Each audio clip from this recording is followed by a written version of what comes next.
vivere ai confini del mondo. È un'espressione che si utilizza molto spesso per riferirsi a chi abita in luoghi remoti, inospitali, dove la civiltà non sembra neanche poter arrivare.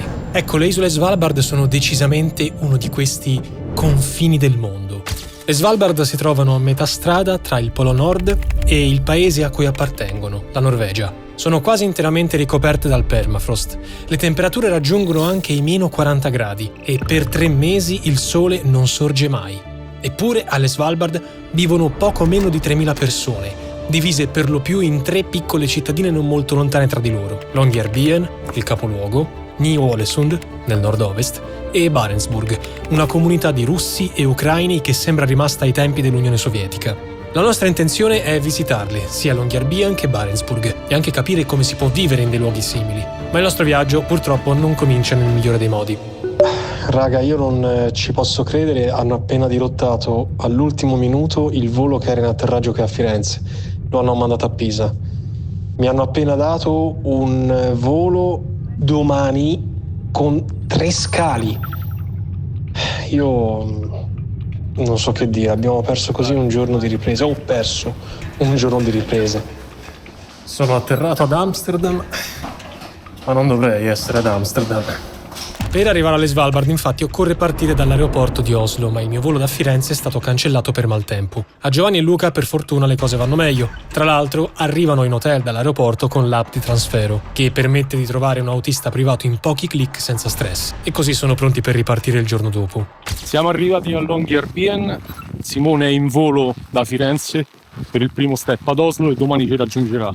Noi comunque inizieremo il nostro lavoro con le prime interviste.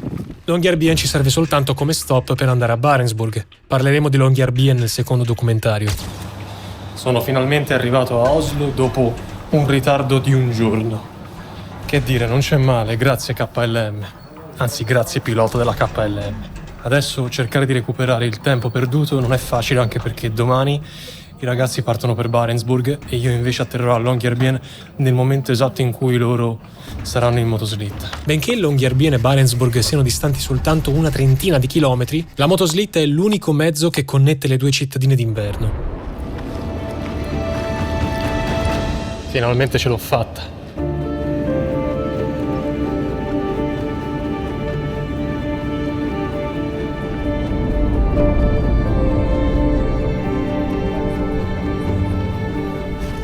Siamo.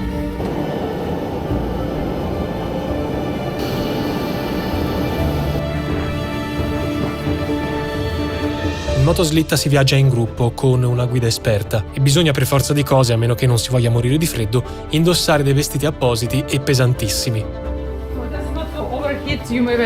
Ok, I follow you. I go over there? Ok. Are you coming with us or you stay here? Ok, thank you. Quindi questo è il modo in cui vi dovete vestire se volete andare a Barentsburg.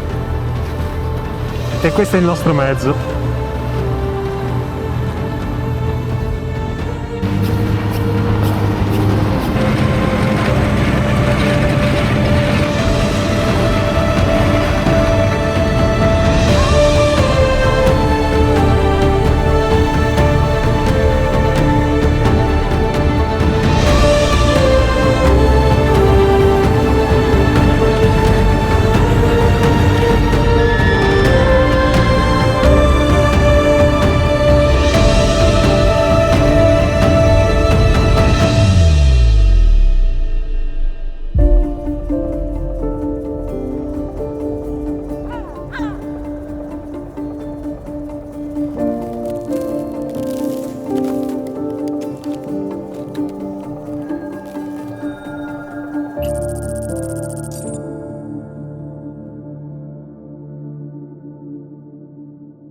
Ci troviamo a Barentsburg, un piccolo pezzo di Russia in Norvegia, circa 400 abitanti, russi ma anche ucraini. Per arrivare qua giù bisogna attraversare un deserto di ghiaccio per almeno 2 ore in motoslitta. Noi siamo arrivati qui alle Svalbard per comprendere non soltanto come si vive in un posto così isolato e fuori dal mondo, ma anche quale sia il futuro di una comunità, quella russa e ucraina, qui a Barentsburg. Quindi, benvenuti alle Svalbard.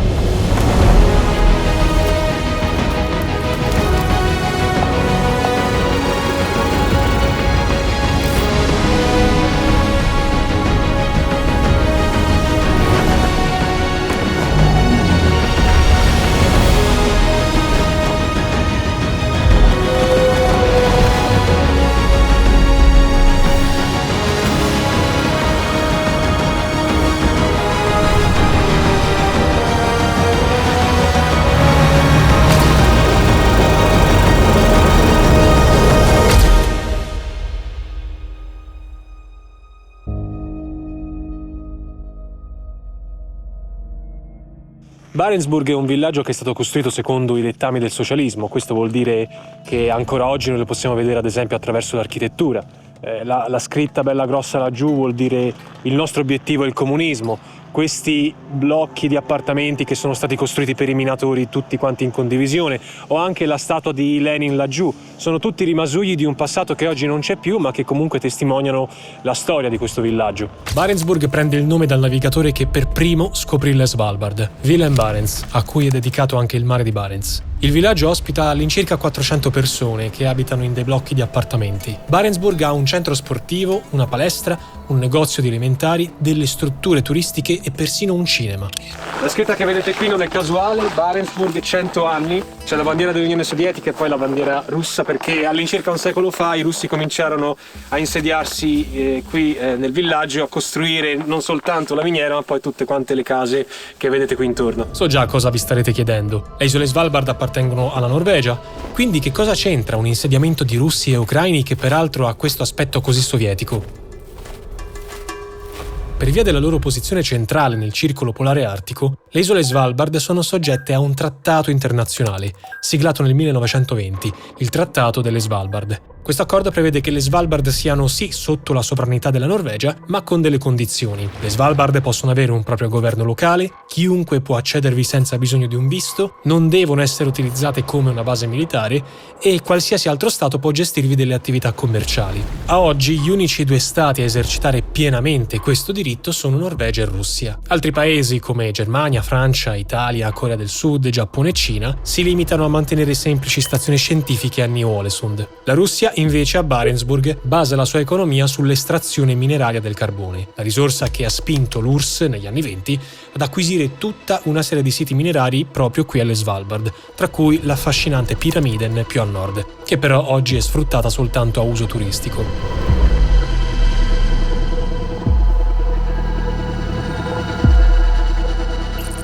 Questa qui è la centrale elettrica di Barentsburg, viene utilizzata per dare energia a tutto quanto il villaggio. Il carbone di Barentsburg non è di grandissima qualità e viene principalmente utilizzato per sfruttare insomma qui la centrale elettrica, infatti non viene esportato né in Russia né in altre parti del mondo. La centrale elettrica, così come tutta Barentsburg, appartiene alla Arctic Ugol, un'impresa statale in mano al governo russo e precedentemente a quello sovietico. Quello che vedete alle mie spalle è la sede centrale dell'Arctic Ugol, che amministra letteralmente qualsiasi cosa qui nella città, dalla miniera di carbone fino al turismo che sta prendendo piede. Infatti, se notate laggiù in fondo si può cominciare a vedere la miniera di carbone di Barentsburg.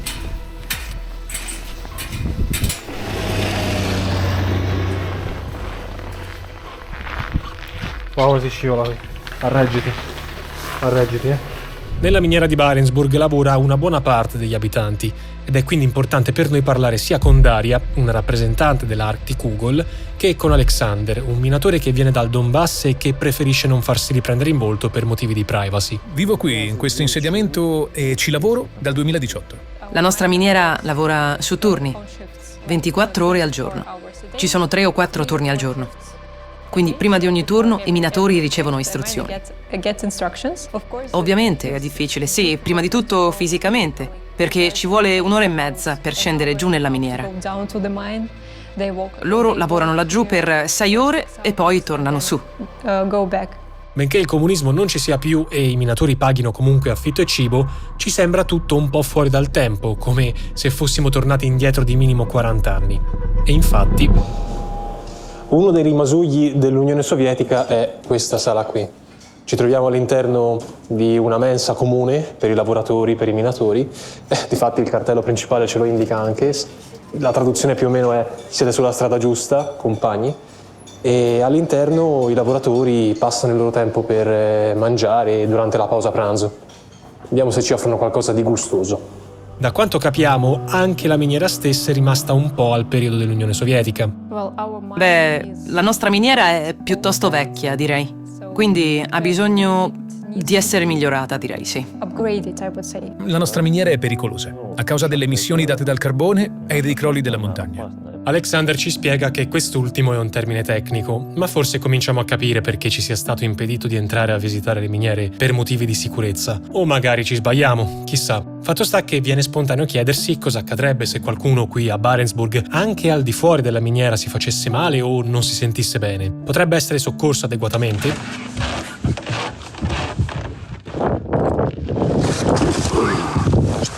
Per scoprirlo visitiamo l'ospedale della cittadina assieme a Vitali, l'unico medico di base in circolazione. È scritto in russo policlinica, che significa ambulatorio. Veniva usata ai tempi dell'Unione Sovietica come ambulatorio e viene ancora usata come ambulatorio. Qui potete vedere il laboratorio. Venite pure, per favore. Venite pure. Questa è la vista. Beh, è magnifica. Salve. E questa invece è la nostra squadra. Anna, la dottoressa, e 2 magnifiche infermiere, Marina e Kate. Piacere di conoscervi. Sì, e le nostre infermiere fanno più lavori contemporaneamente perché lavorano qui e fanno i test e aiutano con i raggi X, eccetera, eccetera. Sono il responsabile della parte medica e gestionale qui. È il mio 3° anno alle Svalbard e sono onestamente felice di essere e lavorare qui. È molto interessante l'intimità con il paziente che non c'è alcun modo di avere in una grande città. E qui invece posso avere questa relazione molto vicina, anche troppo vicina. Perché alle volte mi chiamano anche all'aereo di notte per chiedere aiuto e io devo rispondere, perché non c'è nessun altro aiuto medico qui. E scommetto che questo accada ogni... Tipo una volta ogni 3 mesi. Ok. Non spesso. Ok, si spera. La maggior parte dei casi può essere risolta anche da noi qui. Ad esempio, la maggior parte delle fratture. Di solito i traumi, perché quello è il problema più frequente, perché è così tranquillo qui che a volte qualcuno può ubriacarsi. Nei casi più gravi invece si viene trasportati a Longyearbyen in elicottero e da lì al primo ospedale specializzato della terraferma, quello di Tromsø. Tuttavia c'è almeno un'altra casistica in cui è necessario andare in Norvegia, e cioè quando si sta per dare alla luce un bambino. Non appena la gravidanza è confermata, è necessario fare controlli una volta al mese, che è una cosa che non è possibile fare qui. Se vivi a Longyearbyen, cos'è che fanno? Forniscono una visita di controllo al mese a Tromsø per i primi 6 mesi. E dopo di ciò ti chiederanno comunque di andare sulla terraferma per partorire. Questo perché alle Svalbard non ci sono né stanze né attrezzature adatte al parto, ma non solo. Qui non li prendiamo nati al primo giorno, ma li prendiamo solo dopo il primo anno. Perché avere anche il pronto soccorso pediatrico sarebbe troppo per noi. Sorprendentemente però Barentsburg ha una 50ina di studenti che tra l'altro sono anche ben seguiti. Stiamo entrando a scuola. Nella scuola di Barentsburg.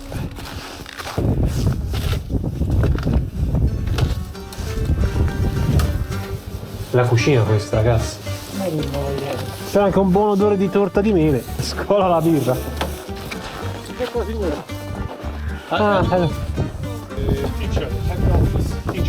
Interview with Daria. С другой стороны. С другой. Ok. Thank you. Hai notato lei, maniche corte, meno 23 gradi. Una vera donna russa. Lei ci solleva e ci mangia con un boccone.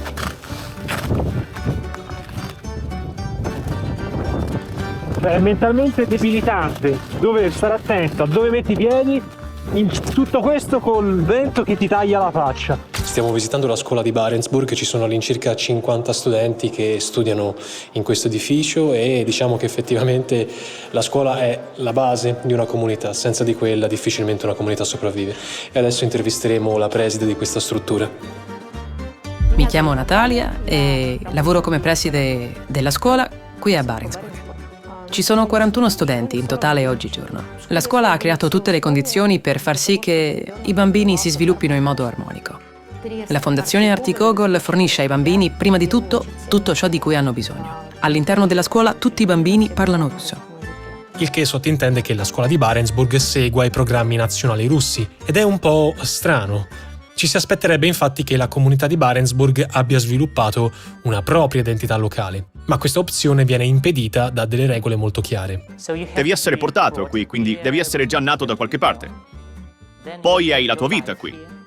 come dottore, come infermiera, come manager, e dal primo giorno sai che la tua vita è limitata e dovrai tornare indietro così come sei arrivato. Alle Svalbard non si può vivere per sempre. Non c'è la pensione e qui non si può morire. Vitali si riferisce al fatto che in tutte le Svalbard non si può né nascere né venire seppelliti, semplicemente perché il permafrost renderebbe impossibile la decomposizione di un corpo. Il corpo verrà mandato a Tromsø e... dipende dalla sua nazionalità, eccetera, e poi verrà mandato a casa, perché non è possibile qui seppellire nessuno. È anche illegale perché gli orsi polari potrebbero venire e trovare il corpo gustoso. E no, questa non è assolutamente una battuta. Di orsi polari sull'isola centrale di Spitsbergen ce ne sono a centinaia. In realtà, ieri un turista ha detto che ha visto un orso polare vicino a questo appartamento. A Barentsburg? Sì, non esattamente qui, un pochettino più in Un po' là. lontano. Fa paura. Sì, infatti, 2 settimane fa ce n'era uno che è arrivato molto vicino ai confini dell'abitato e abbiamo dovuto spaventarlo per mandarlo via. Abbiamo anche chiamato i norvegesi e loro lo hanno avvistato con un elicottero. Oh, cavolo. Ma avete visto orsi polari in città? Non ancora. Non ancora. Però a Pyramiden vanno direttamente dentro le case. Nelle case, sì. Quel cartello è molto comune alle Svalbard, è il cartello che vi indica pericolo orsi, perché effettivamente qui siamo al confine di Barentsburg, oltre il quale c'è un alto rischio di incontrare orsi polari. Il problema è che noi in questo momento siamo senza un fucile che ci permette di spaventare l'orso, cosa che viene sempre consigliato di fare, quindi chissà, rimaniamo qui e non oltre. Bonjour!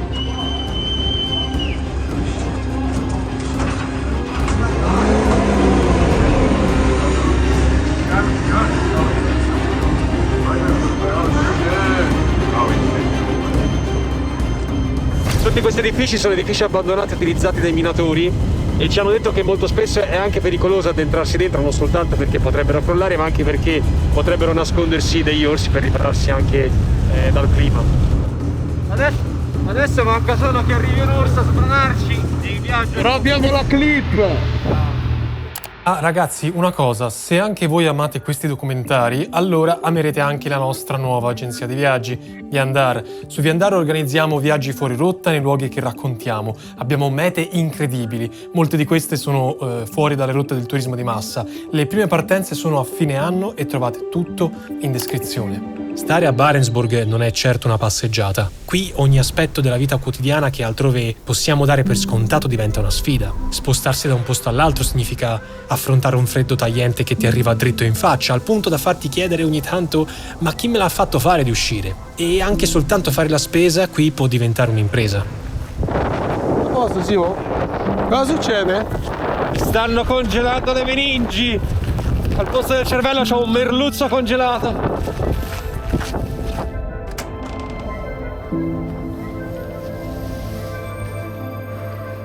Vivere qui significa affidarsi a una logistica imprevedibile. Infatti questo che vedete non è un appartamento, ma è l'unico negozietto di prodotti alimentari che c'è qui a Barentsburg.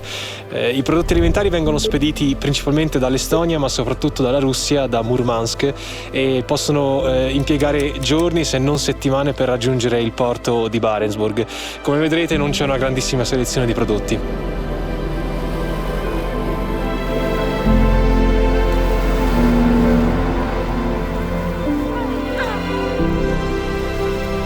Se il meteo è brutto, la nave può subire dei ritardi e può volerci anche fino a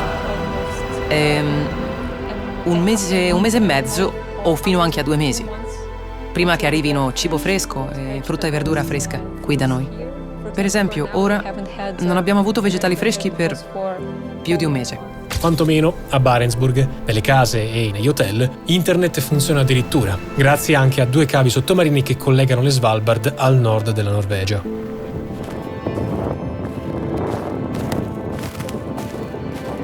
Anche in uno dei posti più a nord e remoti del mondo come Barentsburg è utile utilizzare una connessione privata per poter evitare di farsi fregare i dati in hotel come questi. Quindi in questo caso vogliamo ringraziare lo sponsor di questo documentario, che è NordVPN, la migliore virtual private network sul mercato.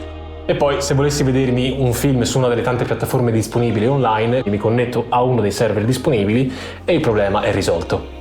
Così almeno so come passare le serate qui, visto che a Barentsburg a livello di intrattenimento non siamo messi benissimo. Niente cookie di tracciamento, 7300 server in 118 paesi in tutto il mondo, niente georestrizioni, quindi che volete di più? Per sfruttare tutti i vantaggi di NordVPN non vi resta far altro che cliccare sul link in descrizione e godere di un'offerta speciale targata Novalexio.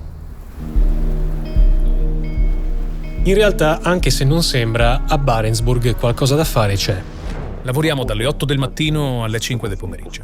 Dopodiché vado in palestra. Gioco a calcio, badminton, tennis e tennis da tavolo. Sì, visito la piscina ogni volta. Partecipo a molti eventi creativi. Ascolto le lezioni di persone molto interessanti che vivono qui. Queste ultime due frasi potrebbero sembrarci assurde, visto il contesto in cui ci troviamo. Eppure, anche qui, in mezzo al nulla, esiste un luogo di aggregazione alquanto inusuale, un cinema di epoca sovietica. Il cinema di Barentsburg è forse uno dei luoghi più caratteristici di questo villaggio, anche perché è uno dei pochi, se non l'unico, luogo di intrattenimento per la popolazione.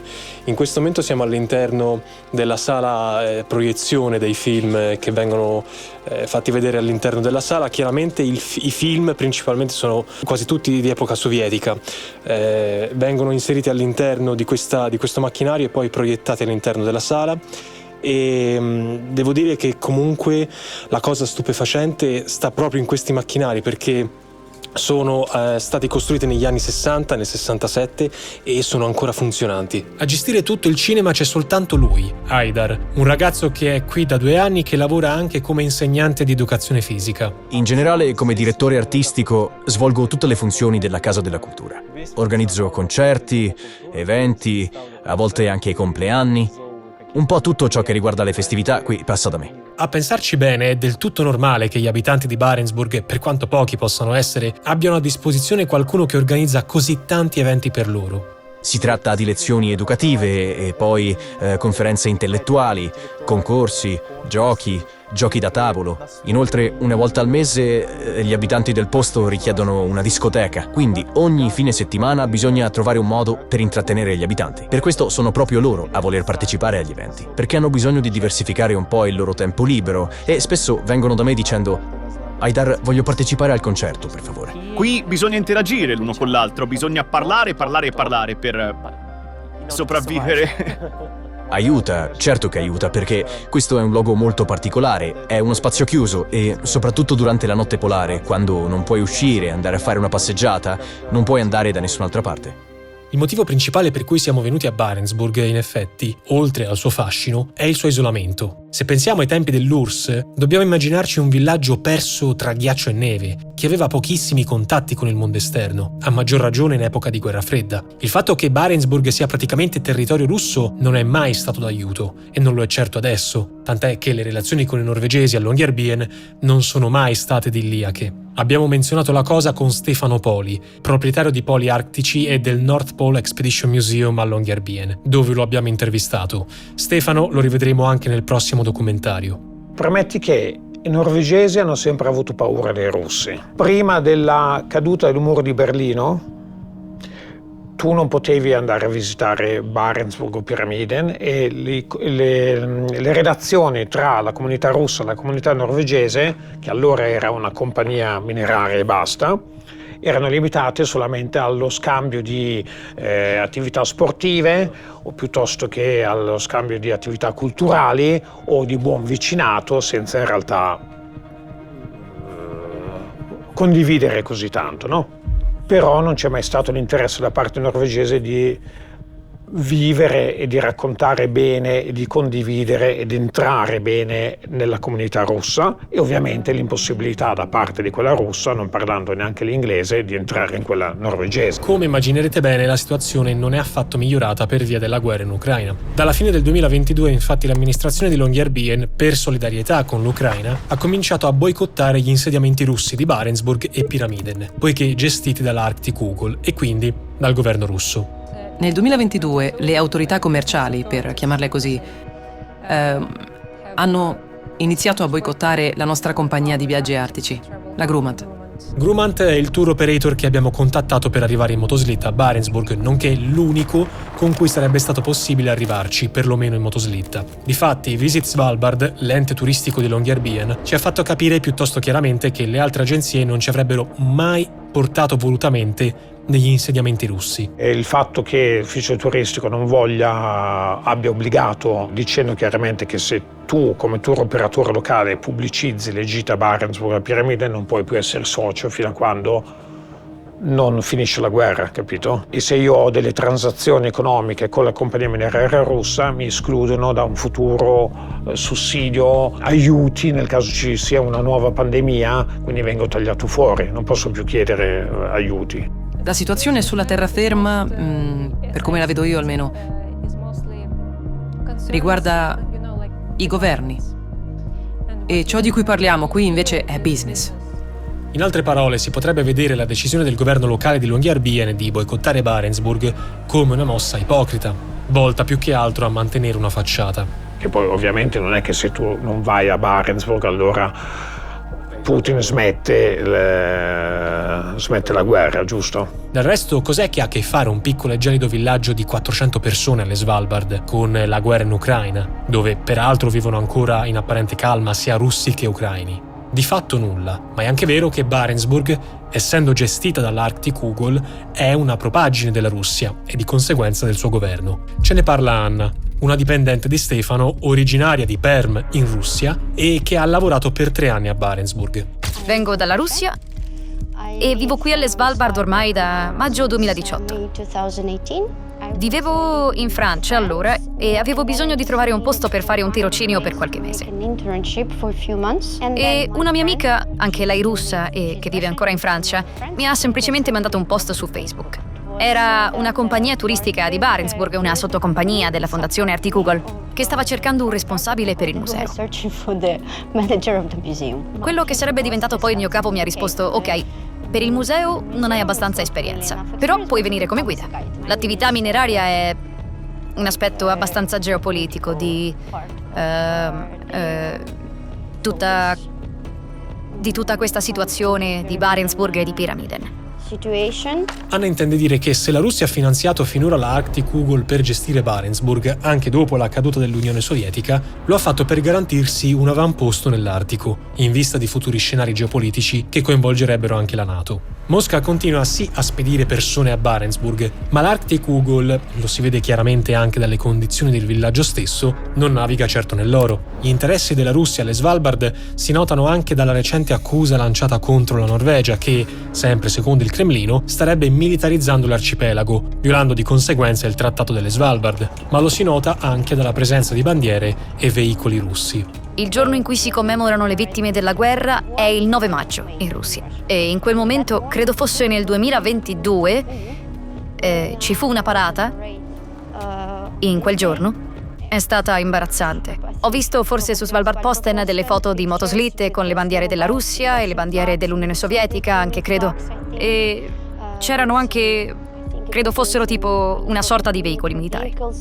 Inoltre Anna ci racconta che nel 2021, durante le grandi proteste antigovernative esplose in Russia in quel periodo, lei e alcuni colleghi avevano realizzato un video di protesta direttamente da Barentsburg. Ebbene, questa fu una scelta che non passò inosservata.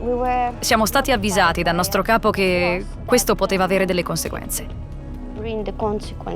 E la conseguenza fu che praticamente lui fu licenziato. Licenziato? È stato rimpiazzato da una marionetta? Quando ho fatto domanda per il lavoro, nella mia testa non stavo neanche pensando al fatto che fosse un'azienda statale russa e stavo facendo domanda per una compagnia turistica. Non è che lo dica per proteggermi, non mi interessa aver lavorato per un'azienda statale russa. In entrambi i casi occorre stare attenti alla propaganda. Tutti a Barentsburg ci dicono di non avere opinioni nette sulla guerra in Ucraina, perché la percepiscono come un evento che non li riguarda. Forse non ne parlano per paura di ripercussioni. C'è chi dice che diversi ucraini se ne siano andati da Barentsburg e che quelli che sono rimasti lo abbiano fatto per tenere il posto di lavoro, visto che tutti, nessuno escluso, lavorano per la Arctic Eagle. Noi non possiamo verificare direttamente questa informazione, non ci vengono fornite cifre ufficiali e non abbiamo accesso ai censimenti aggiornati. Ma la vita a Barentsburg sembra trascorrere, almeno all'apparenza, quella sì, con una certa normalità. L'unica cosa che appare chiara però è che una volta qui, uscire da Barentsburg non è poi così semplice. Secondo le normative e i regolamenti vigenti, i cittadini con passaporto russo non sono ammessi in Norvegia per ragioni di turismo. Però non possono impedirmi di viaggiare verso un paese terzo. Meglio se non europeo perché lo status legale non è chiaro. Ho chiesto loro se fosse possibile per me passare le mie vacanze in Grecia oppure no, e loro mi hanno detto non ne abbiamo idea, però il tuo visto potrebbe essere cancellato e potresti essere deportato di nuovo in Russia. Non sono bloccato qui, no, non sono bloccato, ma devo fare richiesta per il visto anticipata, quindi non è possibile per me fare qualcosa di spontaneo. Domani voglio andare. No, non è possibile. Devo andare a Longyearbyen, fare richiesta per il visto, aspettare qualche giorno finché il visto non viene rilasciato. E non si può fare digitalmente. Dovete essere fisicamente a Longyearbyen. Solamente, sì. Chi viene a Barentsburg lo fa essenzialmente per lavorare, per avere qualcosa in più sul curriculum, ma anche per provare un'esperienza di vita. La vita qui è ovviamente totalmente diversa da quella che abbiamo sulla terraferma. È più semplice qui, non è così frenetica. E io amo la mia vita qui, amo le Svalbard. Quando sono arrivato per la prima volta ho pensato, sono tipo su un'astronave, è come trasferirsi su un altro pianeta, con altri animali e altre persone. Hai tempo per osservarti dentro e osservare le persone attorno a te. Se sei forte, riesci ad adattarti facilmente.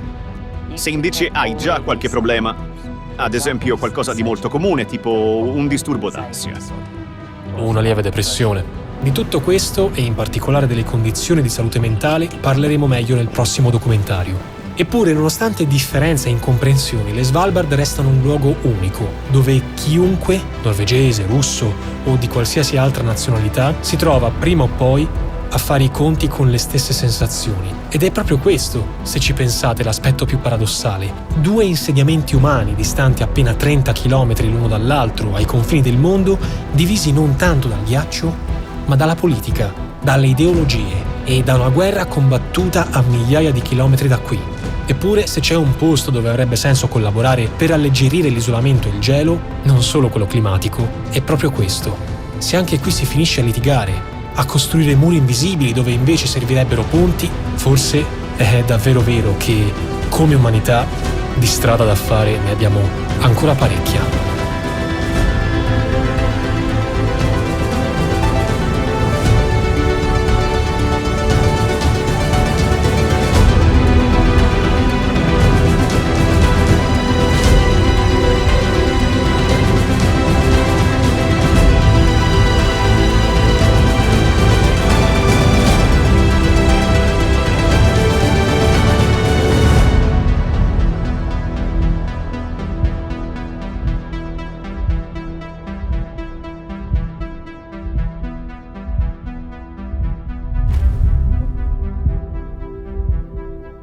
La nostra avventura qui a Barentsburg si è appena conclusa, tuttavia il nostro viaggio alle Svalbard non è ancora terminato, perché adesso siamo diretti di nuovo a Longyearbyen, dove faremo il secondo documentario che uscirà a breve qui sul canale, quindi restate in attesa e ci vediamo presto.